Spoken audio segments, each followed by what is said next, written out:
Off to do a spot of wild camping. Oh, what's that step? With my two buddies. Here in the middle of nowhere. No names, no pack drill. No illegal notice from the police saying you can't camp there. We're going to do a spot of wild camping tonight after a short hike.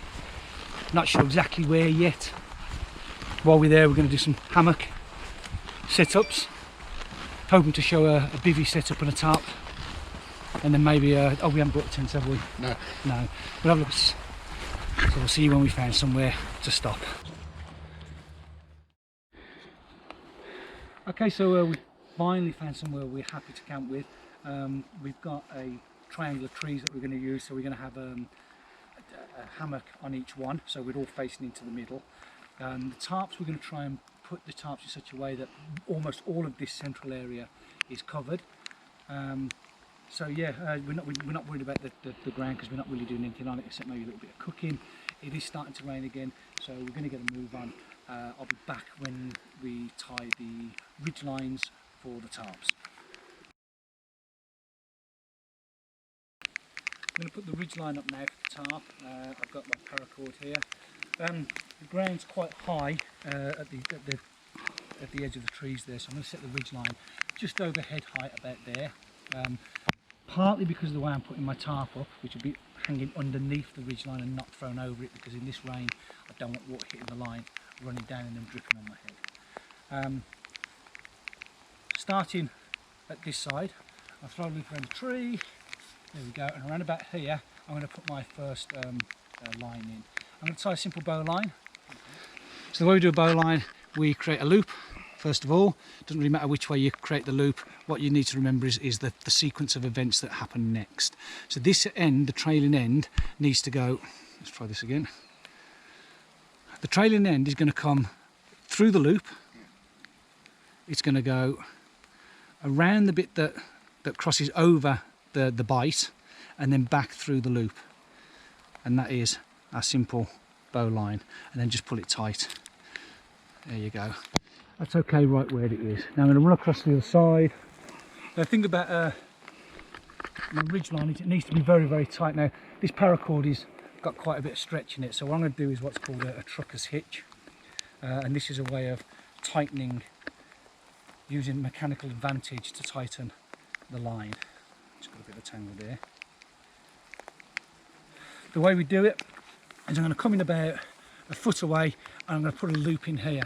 Now the easiest way to put a loop, obviously this is a long bit of line, I don't want to be messing around with all of it. So the easiest way for me to create a loop is to put a loop in here. So I'm going to show you how the easy way to do that now. So I'm going to take the line and just drape it over 3 fingers. I'm going to do 3 wraps, 1, 2, 3. So I've got 1, 2, 3. And we're always working from the middle. We go middle over left, and this is now the middle. So I go middle over right, and then I'm going to do it one more time, middle over left, and then I'm going to pull the middle up and just cinch that down, and that gives me a non-slip loop in the middle of my line for using on my trucker's hitch. I'm not sure what the name of it is. I don't really worry about the name of knots, as long as they do the job I need to do. That's the easiest way I found for putting this loop in. Now I'm going to come around the tree with all of my line and go through my loop. I'm going to come all the way through. The majority of people will stop their trucker's hitch just there. You pull it in and that gives you a really tight line. And then you have to cinch it off there and then tighten it up. However, you can see there that I lose a bit of tension and it's not that easy to actually hold it there and do all the rest of it. So what I'm going to do is I'm going to go through one more time.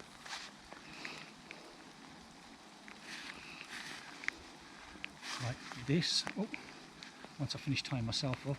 Welcome to bondage today. That's a different YouTube channel. Where am I going with that? I'm coming through this way, aren't I? Okay, so what I've done is I've gone through twice. Now I can still tighten it up, but when I let go, it actually through. And now it's locked itself off. I'm not going to trust that. I'm still going to tie it off with probably just a safety knot or something. So I'm going to come up through the bottom. I'm just going to come in. I'm not going to bother doing anything other than just put the loop there like that And then maybe, if you're really thinking that you want to be a bit safer, you don't want it pulling off, just tighten that onto there like that. And that is the sort of self-securing trucker's hitch. I've got a nice tight line now to put my tarp onto. So the next thing we'll look at is how we attach the tarp. So for the next part, I'm going to get this tarp up onto that line. Because this is a British military tarp, it's not as long as the 3x3s. So for my setup, I'm going to have to go from corner to corner and then bring the corners in.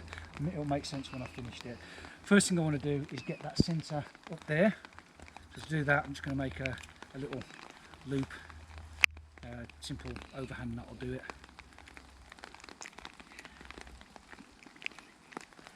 Like that.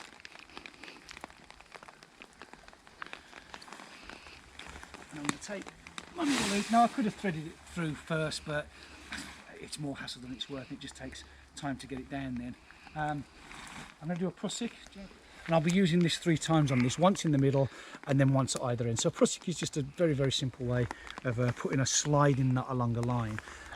If you just put your loop behind your line, and all we're going to do is wrap through the middle again. Some people do it again if you really want to, but you don't have to, particularly not for this line, and then cinch it down.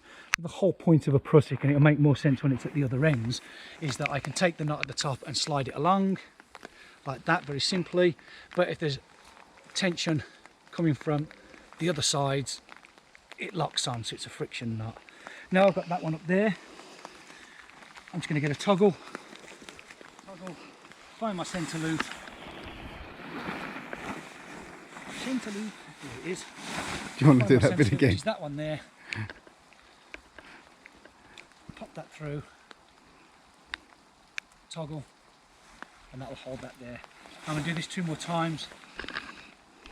Once on this corner here with another prusik, then I'm going to move that along and do the other prusik over here. And then tighten it all up. So my tarp, the gap between these is almost exactly the same as my tarp. Now this is good from a point of hanging my my hammock later on, because I know this is exactly the same length. It means that my hammock's going to be nice and tight.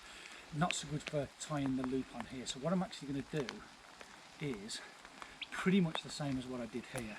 I'm going to just do a simple overhand. Actually no, I'm not. I'm going to do a half hitch. Come around that way. That's my half hitch. I'm going to go round the tree, exactly like we did with the, what's it called again? Exactly like we did with the trucker's hitch. Oh. I'm going to go into the hole there.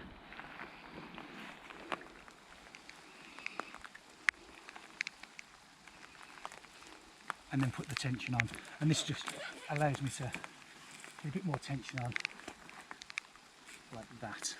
This time I am just going to do a simple knot. I don't need a massive amount of tension on here.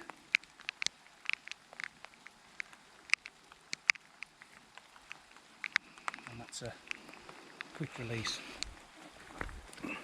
So when I'm ready to go, all I need to do is just pull on that knot will just fall apart. Let's pull it through one more time just so it's less chance of it being done accidentally. So what I've got now is my tarp all set up to be pinned out on a couple more lines, one this way. I'm actually going to leave this now. I'd normally pin this one out as well, but I'm going to leave it for now, because I think what I'm actually going to end up doing is bringing it up here and up to that tree, and then when we put the next hammock up from here to here, we'll do the same with that tarp. Instead of pinning it down like we would normally, we'll put it across this way, and then we're going to put another tarp up from here to here, and again we'll bring it this way. So what we should end up with is a really sheltered area here. For the bags, sides drop down all the way along, and that should give us plenty of shelter for the night. Come back and we should have all that done. Hammock 1 sits up. Hammock 2 sit up, hammock 3 sit up. So this is where we're staying tonight. Because it's raining, what we've done is we've put all the tarps together in the middle. My walking help shed the rain. A tent. No, because these are more fun. So here we have the outside, and we are in the middle of nowhere. Andy. There you go. There's Jason. Cheers. And Lee's over there. How do you do? Got a little pot there for camping, for cooking on. And we're absolutely totally covered. Surprising how warm it is under here. So I wasn't expecting it to be as warm as it is, but... Did you bring the ginger? Did I bring any ginger? No. You're lucky I bought whiskey. He's complaining. He is complaining that I bought whiskey and I haven't bought ginger. Although the whiskey is in a sample bottle. This is one I drank earlier. And there is nobody for about, what do we reckon? We did about 4 miles? Oh, yeah. Apart from that guy over there. But this is what you do it for, isn't it? Nobody else around. Loving it. Jason's arse isn't that big. He's got an underquilt on, so it hangs a lot lower than his hammock. No, it is. It's genuinely is that thing. Yeah, but Lee, yours is hanging that low. Well, Anyway, you are? twins, so That is very true. Yeah, this is not some sort of split screen trickery. Anyway, I just wanted to. We was all set up No and Facebook. oh, turn the light off. So yeah, this is very Blair Witch, very Blair Witch. It's somewhere there is camp. I'll turn my light off. The camera. There we go. This is what we can see right now, and there is camp. So I'm going to get garroted. It's not a live, not a real sort of like wood fire, just a couple of hexy blocks.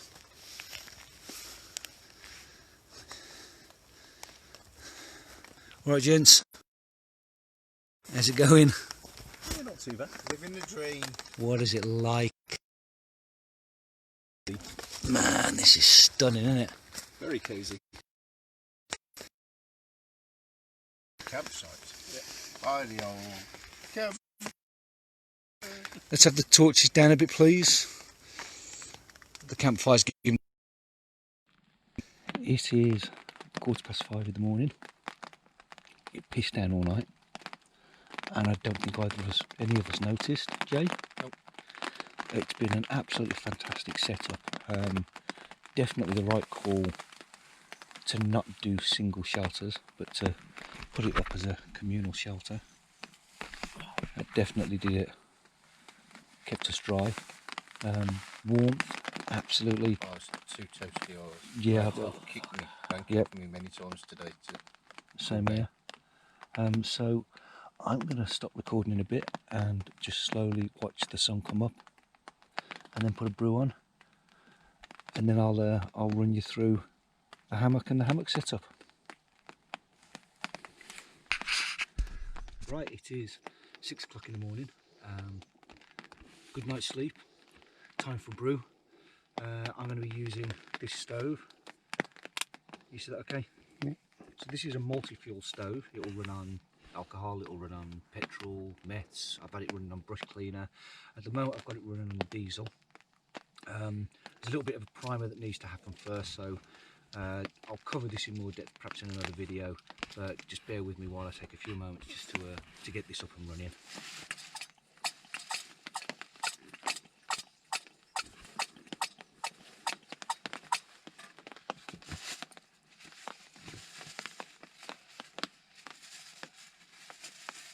What I'm trying to do now is just get a little bit of the fuel that's in container I've just pressurised coming through the nozzle. I should start seeing that in a second. There it is.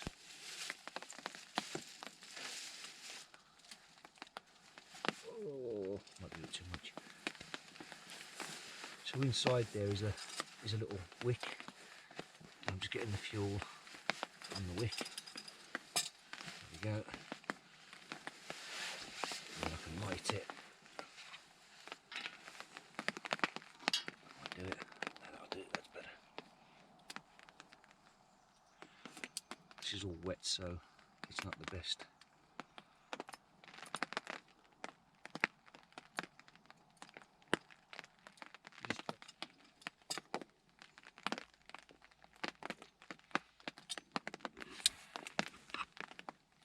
Oh, yeah, that's dusted, not midges.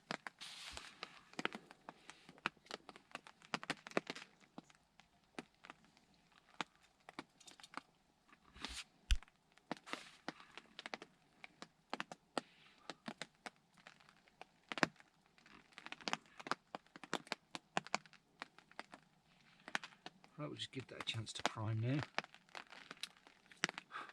Just a quick overview. Basically what's going to happen is the fuel comes up through this pressurised container into this tube across the front here.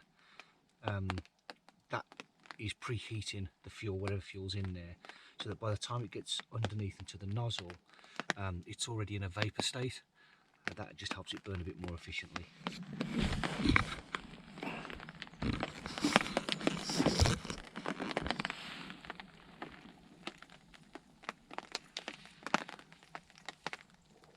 Had a bit of trouble with the preheat on that last one. As I say, not quite as straightforward to light, but much more versatile in the types of fuel you can use, so I like it.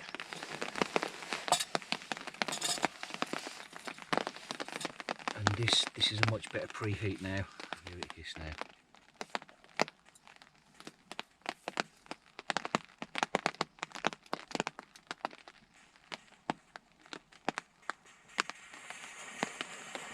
And this is what we're after.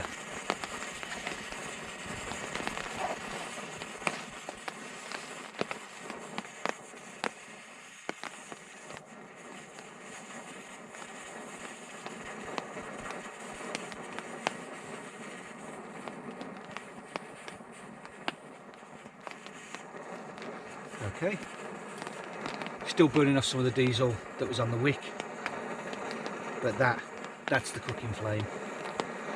Right, let's get this brew on.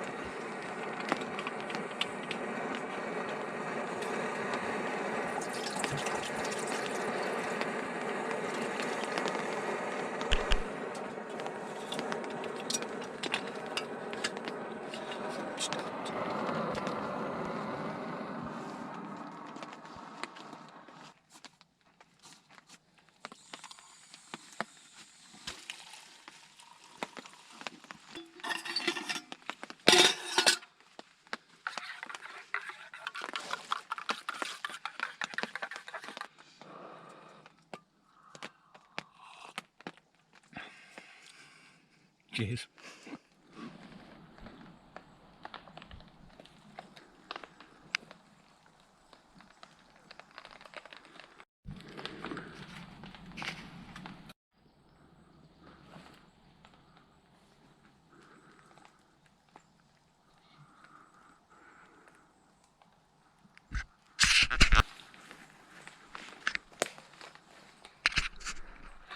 Good morning. So talking about the hammock now. First time hammock camping. Didn't want to spend a lot of money initially because I didn't know whether I was going to enjoy it, whether it was going to be for me. So I went out and I bought this hammock. This hammock was, I think, $11.99 from Amazon. Just a dead cheap, it's just parachute nylon hammock. It's a double hammock, so it's quite big once it's set out. It is also a tarp or a beach blanket. It's my alarm to wake me up. Start that again. It can also be used as a tarp or a beach blanket, so it's got eyelets or loops halfway along, so you can peg it out on the ground if you want to. The setting up is dead easy. It comes with these tree straps here with a buckle on it, and this buckle is able to slide along. Just hold that close.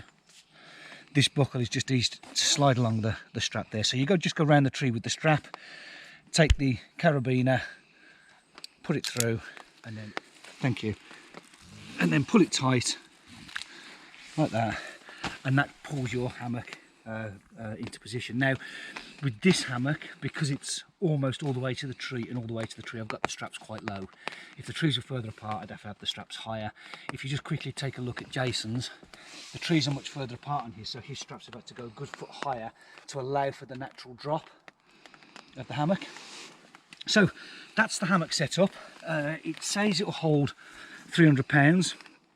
Don't know what that is in kilos, but it's a decent amount of weight. It's supposed to be a double hammock, so it should carry 2 people.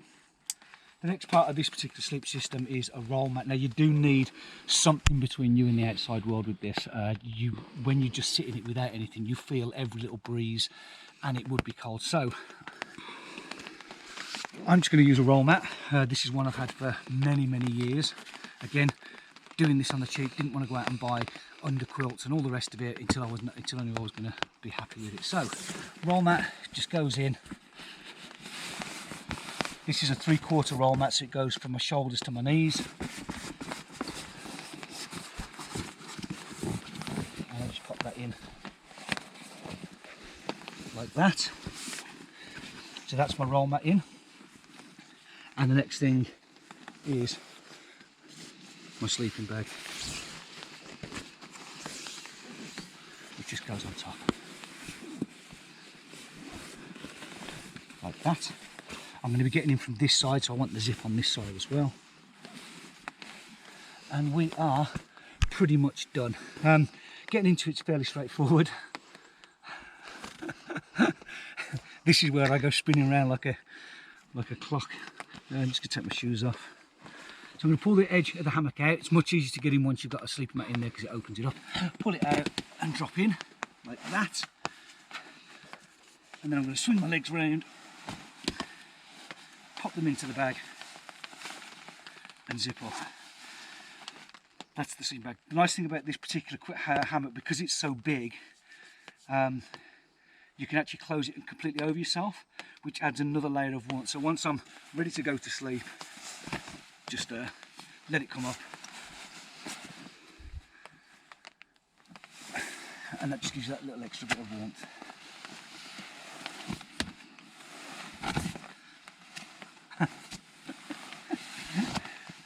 Remember to take your feet out your sleeping bag to get out. So another layer of warmth. Jason's set up slightly different to mine. Like I say, I went just first time out. I wanted to just try it on the cheap.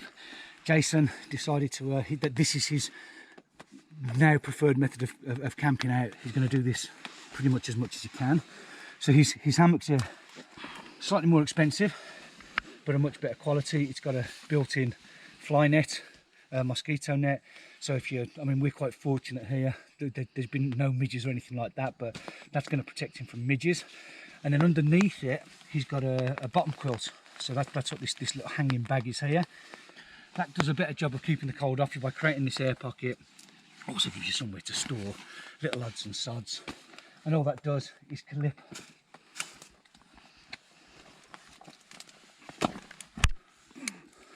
All that does is just clip on, sits underneath, and then clips onto your carabiner at this end. And by all accounts, Jason was a bit sweaty last night.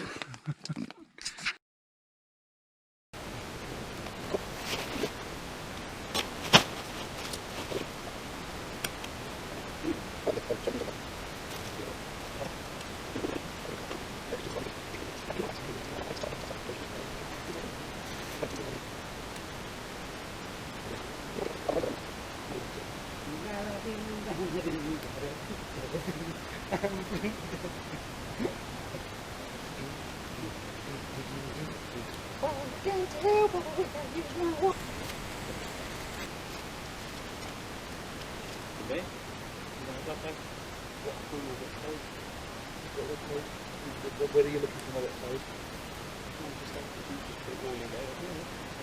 Wet clothes I can't. I hate to and into the stuff that we got.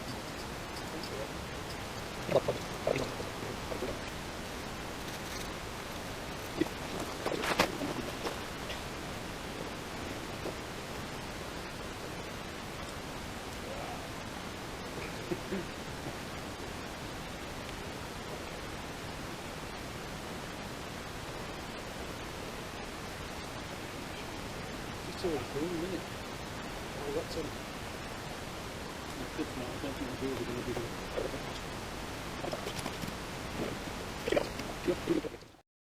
So in fitting with the wild camping ethos, leave no trace. You are? No, it's alright. So final thing that we do, just a quick walk around the camp. We've all had a good look and we're looking for anything, little bits of paracord, bits of paper, but taking our rubbish with us. All we're leaving is flattened grass. That sounds wrong, doesn't it?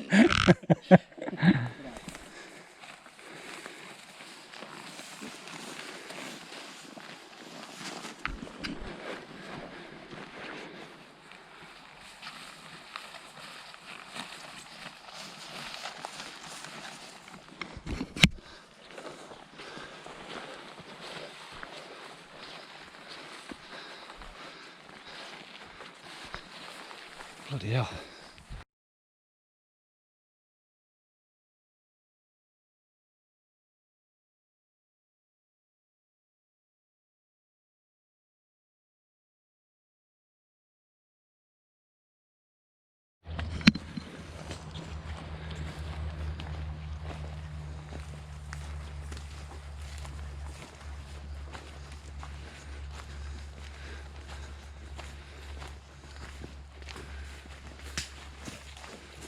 The road's over there, isn't it?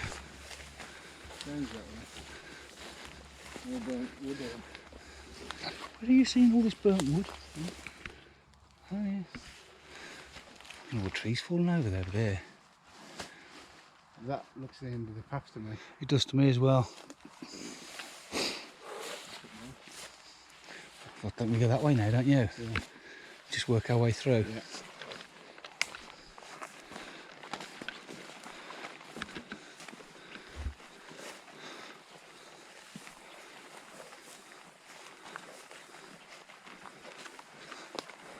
Walk around all these fallen trees and then keep going over there, I think, towards the noise of the road, really. Yeah.